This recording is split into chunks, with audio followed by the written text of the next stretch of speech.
The morning mist hung over Boston's streets as the city slowly awakened. In the kitchen of La Maison d'House, on Newbury Street, my day had already begun. As I carefully rolled out pie dough, I glanced out the window. People walking down the street seemed to be moving more briskly with each passing day. Thanksgiving was approaching. "Mom, I did it." I turned around at the voice behind me to find my son Lucas proudly showing off the cupcake he had just finished decorating. Such delicate handiwork seemed beyond his 8 years. "That's wonderful, Lucas," I smiled, stroking his head. Saturday mornings had become our special time for baking together. My husband William had left early again for a meeting with clients. As the sales director at Turner Enterprises, his work knew no holidays. He was responsible for a large portion of the company's revenue. "Rachel, today's croissants are absolutely perfect." Jennifer, one of our staff members, poked her head into the kitchen with an excited report. More than half of today's croissants had sold within just an hour of opening. Just recently, we'd been featured in the Boston Globe's Notable Bakeries section, bringing even more customers to our door. We were all happily overwhelmed by the increasing number of people lining up first thing in the morning for our croissants. For me, who grew up as the daughter of a single mother in Boston's low-income South End, this success felt like a dream. I had worked desperately hard with a scholarship to pastry school, gained experience as a pastissier at a luxury hotel, and finally achieved my goal of owning my own shop. When Lucas comes home from school, he always heads straight for the kitchen. He does his homework there while occasionally helping with the baking. At a recent parent-teacher conference, he confidently announced during his Future Dreams presentation that he wanted to be a pastry chef, just like Mom. His teacher praised him as a caring child who helps bring the class together. William's work was also going extremely well. He said the major real estate development deal he closed last week would significantly contribute to meeting the company's sales targets for the year. His skills in leading his team while actively pursuing new business opportunities himself were highly regarded both inside and outside the company. However, not everyone celebrated our success. Marrying someone of her status, it's a disgrace to our family. I still vividly remember my mother-in-law Patricia's words when William announced our marriage. For her, the CEO of Turner Enterprises and a pillar of Boston society, marriage to someone from a low-income neighborhood was completely unacceptable. Though she attended our wedding, her discriminatory attitude never changed. Even when Lucas was born, while she lavished affection on her other grandchildren, she continued to treat him coldly. At society parties, she would act as if we didn't exist, creating awkward situations for those around us. Recently, her hostility had escalated further. At Lucas's birthday party last month, she didn't show up despite receiving an invitation. Later, when Lucas happened to run into his grandmother, she declared, "Expensive presents don't suit a child with a mother from the slums." The memory of my son's sad face that day still pains my heart. Then yesterday, we received an invitation to Thanksgiving dinner, the Turner family's traditional annual gathering. Every year at this time, tension builds. "You don't have to go," William said, but I shook my head. "I want to get along with Grandma," Lucas said at the dinner table, hope shining in his eyes. I couldn't easily dismiss such an innocent wish. "Let's go," I decided. William's face showed concern, but understanding our son's wishes, he nodded quietly. Thanksgiving morning brought an especially cold wind. The streets of the Chestnut Hill neighborhood, where well-dressed people hurried about, were already decorated for the holiday. Fallen leaves danced in the air, and maple trees were dyed a deep red. I had been baking an apple pie since early morning. More than consideration for my mother-in-law, it was my professional pride that wouldn't allow me to arrive empty-handed. "Mom, is my tie straight?" Lucas nervously adjusted his collar in the back seat. His new navy suit with the light blue tie I'd chosen looked perfect for the special occasion. A silver pin adorned his small breast pocket. "Perfect," I answered, glancing at his expression in the rearview mirror. His face showed a complex mix of tension and anticipation. William's profile in the driver's seat was also more rigid than usual. I could see his hands gripping the steering wheel tighter than normal. When we arrived at the Turner mansion, several luxury cars were already lined up in the parking lot. Bentley, Mercedes, and Rolls-Royce, all gleaming in the winter sunlight. The Victorian-style building seemed to radiate a special brilliance for the occasion. The red brick exterior, elegant arched windows, and meticulously maintained front garden all spoke to the Turner family's history and authority. Opening the front door, we were met with warm air and the savory aroma of roasting turkey. The spacious hall, illuminated by sparkling chandeliers, was already filled with relatives. The women wore designer dresses, the men in tailored suits.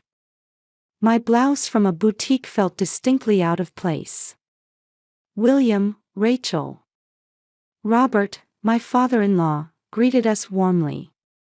His mild-mannered nature always prioritized family harmony. His gray suit seemed to express both his dignity as chairman and his gentle personality. "Lucas, you've grown so tall," Robert said, gently patting his grandson's head. The surrounding relatives smiled naturally at the scene. Lucas's expression also began to relax as he reunited with his cousins. Among the group of 8-year-olds, he gradually let go of his tension.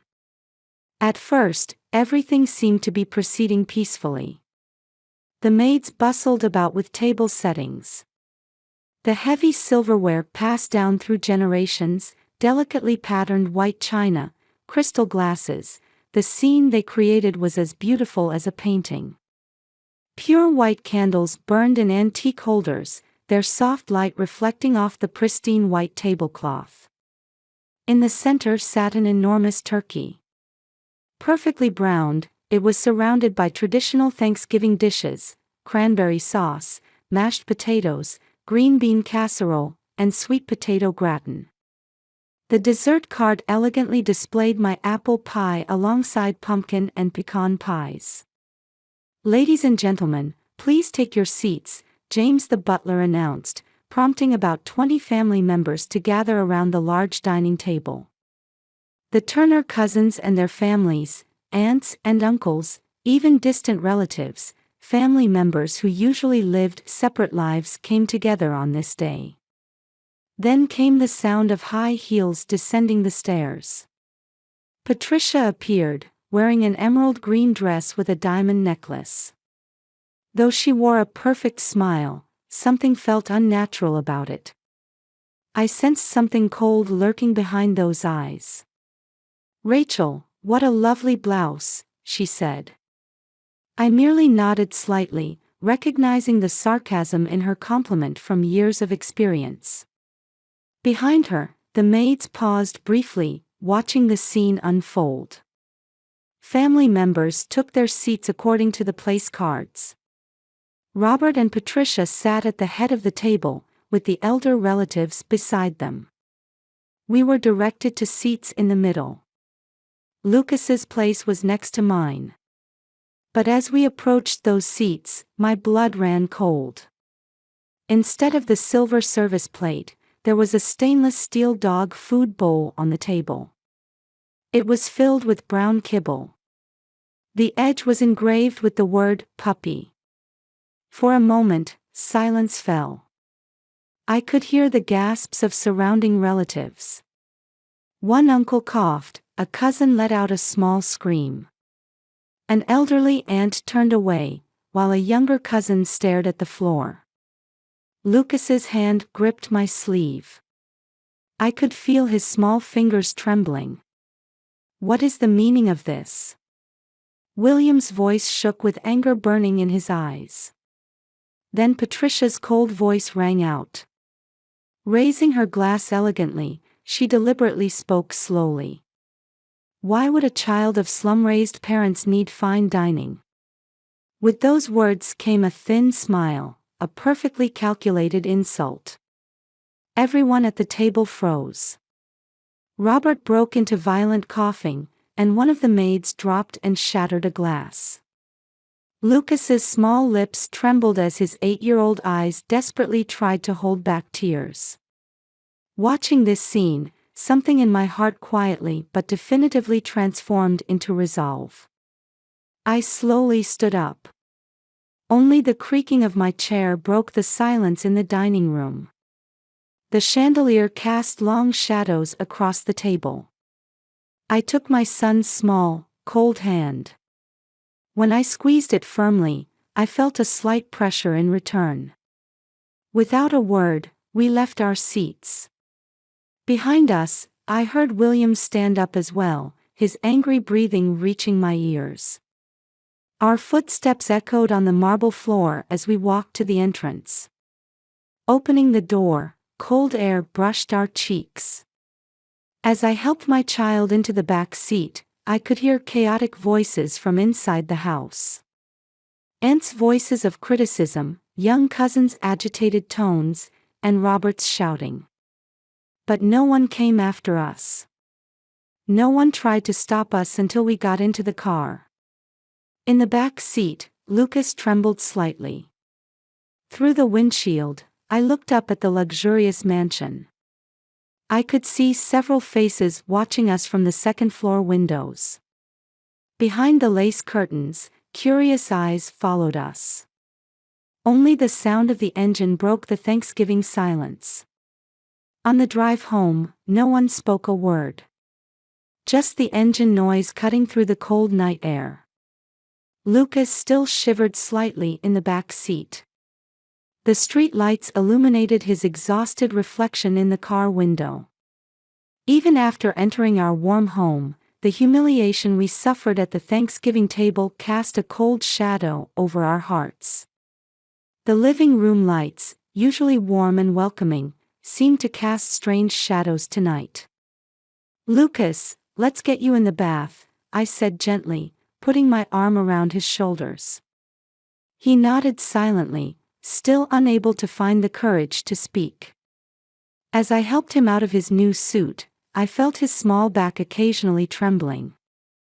The fine fabric that should have been filled with his tension and excitement. I thought about what had happened tonight. Why did she need to be so cruel to an innocent child? As warm steam filled the bathroom, I gently washed his back. Usually talkative, he remained silent. That silence squeezed my heart. When we returned from the bathroom, he seemed to have regained some composure. After changing into his pajamas, I knelt before him as he sat on the bed. I watched his expression while carefully drying his hair. "I'm sorry, Mom," Lucas suddenly whispered. Those words clutched at my heart. "You've done nothing wrong," I said firmly, embracing him. Tears burst forth from his small body. The emotions he had been desperately holding back flooded out all at once. Warm tears soaked my chest. I just wanted to get along with Grandma. I slowly rubbed his back as he sobbed. I couldn't find words of comfort. I just felt his heart gradually calming in my warm embrace. "Your pastries are the best, Mom." I couldn't help but smile at those words as he wiped away his tears. I sat beside his bed and began reading his usual bedtime story. Exhausted, he fell into a deep sleep during the story. Though traces of tears remained on his sleeping face, his breathing was peaceful. I kissed his forehead lightly and was about to leave the room when I heard a small murmur in his sleep. "Mom." At that voice, I clenched my fists tightly. No matter what, I would protect this child. That determination solidified within me. Leaving the bedroom, I found William in the living room, staring intensely at his mobile phone. His expression showed an anger I had never seen before. It was like seeing a different side of my usually calm husband. "I will never forgive that woman," he growled in a low voice. His clenched fist trembled. Company documents were scattered messily across the coffee table. "William, I've had enough." He stood up and dialed his mother's number. I didn't stop him. This confrontation was inevitable. The dial tone seemed unnaturally loud. "Why, Mother? Why did you do this?" Patricia's voice leaked through the receiver. Words that sounded like excuses or defiance. Her voice still carried its usual arrogance. "You thought it was a joke. How can you dismiss such cruel treatment of an 8-year-old child as a joke?" William's voice gradually grew louder. The veins in his neck stood out with anger. "Listen carefully. This ends our family relationship today. I'm also quitting the company tomorrow. You won't control us anymore." Patricia's voice became distraught, but William hung up. His hand was still trembling slightly. With a deep sigh, he turned to face me.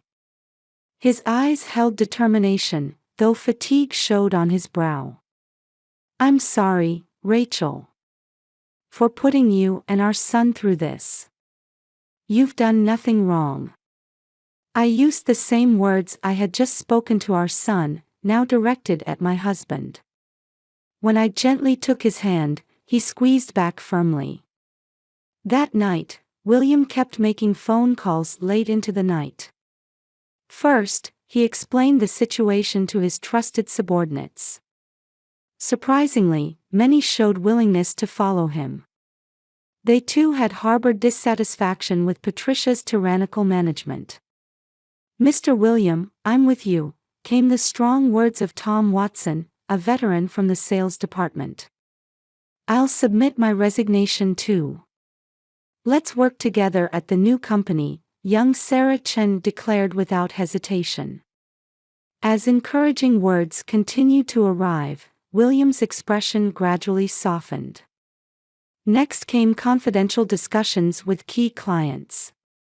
Despite the late hour, important clients answered his calls. Many companies who trusted William's sales abilities showed positive reactions to doing business with the new company.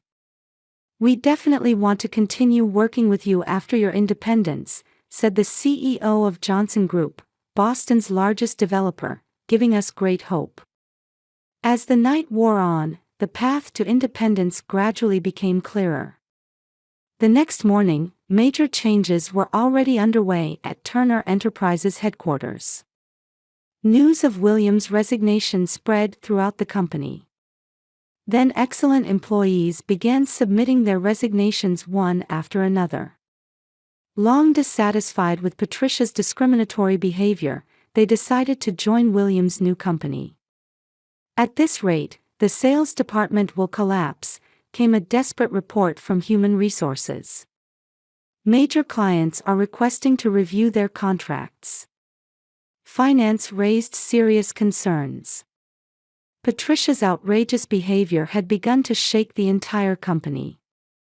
A few days later, preparations for establishing the new company were steadily progressing.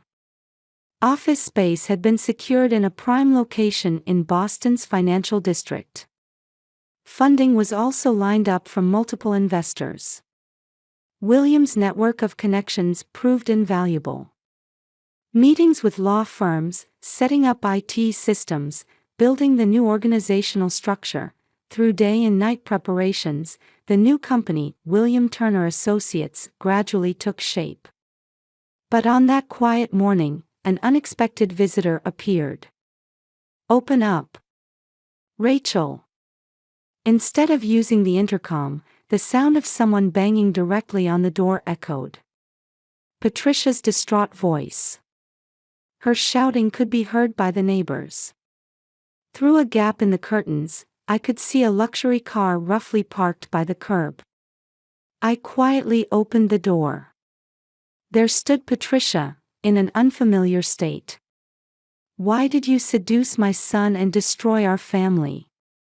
Her designer suit was disheveled, her usually perfect makeup smeared. She waved her luxury handbag wildly, her face a mixture of anger and sorrow. The mask of social elite and Turner Enterprises CEO had completely fallen away.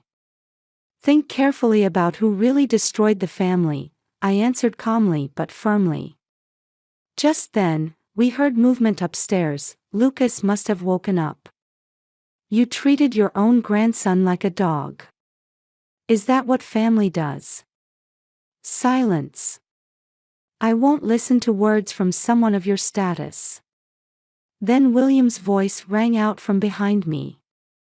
"That's enough, Mother." He stood at the door, stepping forward to shield me. My husband's straight-backed figure looked dignified. "Leave. Don't ever show yourself to us again."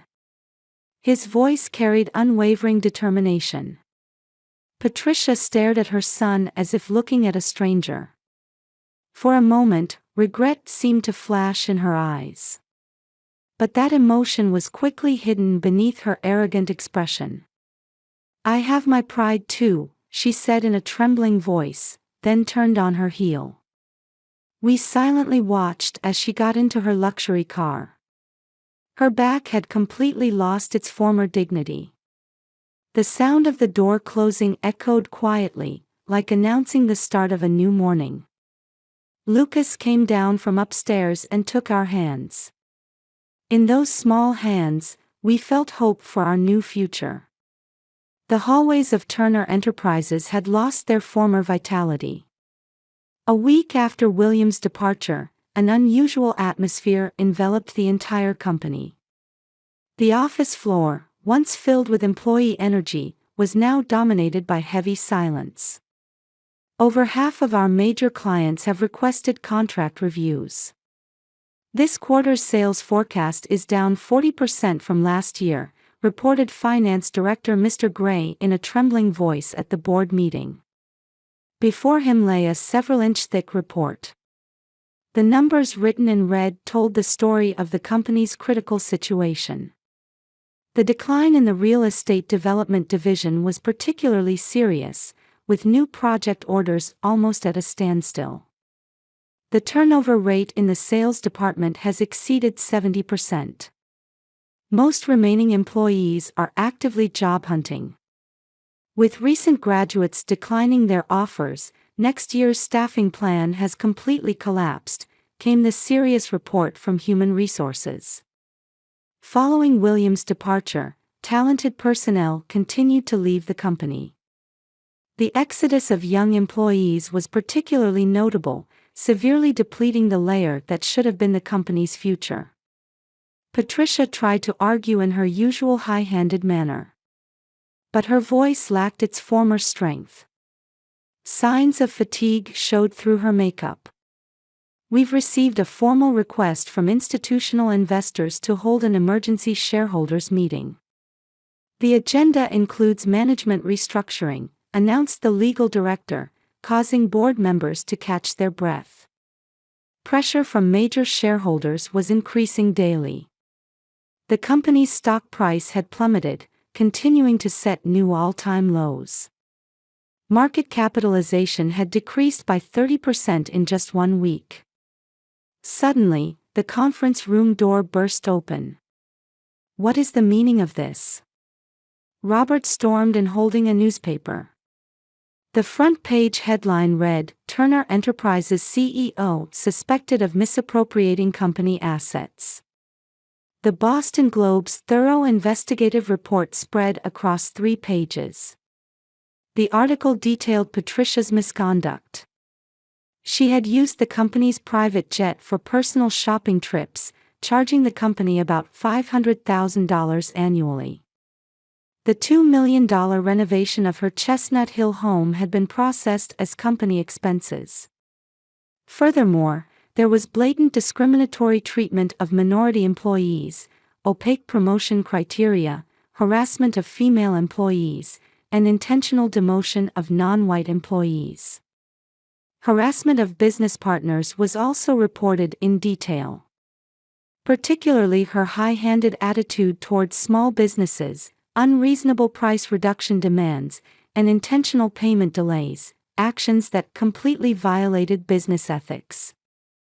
All these allegations have been reported by whistleblowers with evidence. The Securities and Exchange Commission has already contacted us about an investigation, the legal director quietly added. Employees who had long suffered under Patricia's tyrannical management had begun speaking out en masse. Specific testimonies were continuously being submitted to the anonymous hotline. These were legitimate management decisions. Patricia's words had completely lost their former authority. Even in her designer suit, she no longer carried the air of a power holder. Then Robert spoke gravely. The conference room air instantly froze. "Patricia, you will step down as CEO." The conference room fell dead silent. "No, more than that, you'll leave management entirely. Enough is enough. We can't allow the company's reputation to be damaged any further." Robert's voice carried unprecedented strength. Known for his mild temperament, he now showed an uncompromising attitude. His eyes held years of regret and new determination. "Clear out your office immediately." While security staff stood by, Patricia silently began packing her belongings. Her figure no longer showed any trace of the once mighty empress, appearing instead as just a tired middle-aged woman. Her hands trembled slightly as she packed documents into her expensive Birkin bag. The next day, an emergency all-employee meeting was held at Turner Enterprises headquarters. The large hall was filled with an atmosphere mixing anxiety and anticipation. "Effective immediately, I am assuming full authority," Robert's voice echoed through the silent hall. "We will completely reform our discriminatory management policies and build a new system where all employees are evaluated fairly. Specifically, we will immediately implement transparency in promotion criteria, review the compensation system, and establish a diversity promotion committee." Small applause began to rise from the audience. "And..." He paused, taking a deep breath. "I want to sincerely apologize to my son William. My failure to properly supervise has caused deep wounds to him and his family." His words caused a small stir in the hall. Many employees seemed to sense real change in the company from this father's apology. The market also responded positively to the announcement of the new system. The stock price began showing signs of recovery, rising about 15% from its bottom. Even estranged business partners began expressing desire to repair relationships. In particular, the development of new internal systems proceeded rapidly. Complete revision of discriminatory personnel evaluations, enhancement of childcare and nursing care support systems, and active promotion of minority hiring. These initiatives received significant coverage in industry papers. Meanwhile, William Turner Associates was off to a strong start. Just 1 month after establishment, they had already secured multiple major projects. "We've officially signed the large development project with Johnson Group. The contract value is $50 million, reported Tom Watson, formerly William's subordinate and now his right-hand man. His eyes shone with unprecedented brightness. This waterfront development project in Boston had attracted industry attention. The new company's office was full of energy. Talented personnel who had transferred from Turner Enterprises were working enthusiastically in their new environment. The growth of young employees was particularly remarkable, continuously generating new ideas in their free environment. Industry papers favorably reported Williams' independence as bringing fresh wind to the real estate industry. His management philosophy, particularly his emphasis on employee diversity, was highly evaluated.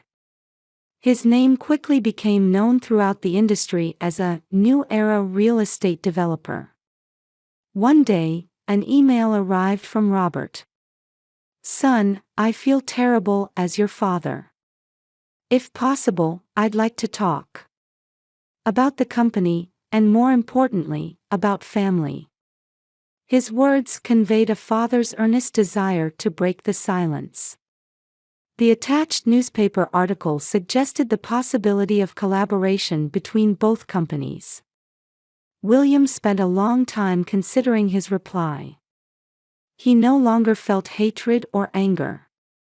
Only a wish to build a new relationship remained in his heart. Finally, he wrote a brief message. "Are you free Sunday afternoon? Lucas wants to see you too." A small step marking the beginning of a new dialogue. It was also the beginning of slow healing for a deeply wounded family. Outside the window, Boston's winter sun quietly illuminated the city. The light shone gently, as if blessing the dawn of a new era. Boston's streets were dressed in Christmas decorations. 1 month after the Thanksgiving incident, cold winds rustled the illuminated street trees as Newbury Street bustled with holiday shoppers. The interior of La Maison d'House was even more lively than usual. Long lines formed for Christmas season specialties like Stollen and Bûche de Noël. "Mom, you're in the newspaper again." Lucas came running excitedly from the back of the shop. "My store had been featured in the Boston Globe as this year's most notable bakery." The article highly praised our product line that added creativity to traditional recipes and the warm atmosphere of the shop. Meanwhile, in the upscale Chestnut Hill neighborhood, a moving truck quietly pulled away. Patricia was forced to leave the mansion she had lived in for many years. The dramatic decrease in income following her CEO resignation and complete exile from society. Her former friends now acted as if she didn't exist. A room in an old Back Bay apartment became her new home. She had to part with most of her luxury furniture and furnishings, keeping only mementos. From the window, the glamorous world of high society where she once reigned now appeared small and distant. At Turner Enterprises, new winds were beginning to blow. Under Robert's direct leadership, corporate culture reform was steadily progressing. Discriminatory practices were completely abolished, replaced by a new evaluation system emphasizing merit and diversity. Then one day, "I'd like to consider a merger between our companies." Robert's proposal to William sent shockwaves through the industry. A vision of father and son joining forces to create a real estate development company for a new era.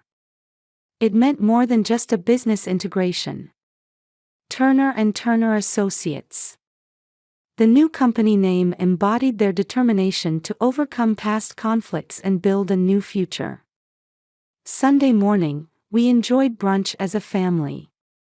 Lucas eagerly told his grandfather Robert about baking. His smile shone brightly, as if completely forgetting the tears of Thanksgiving night.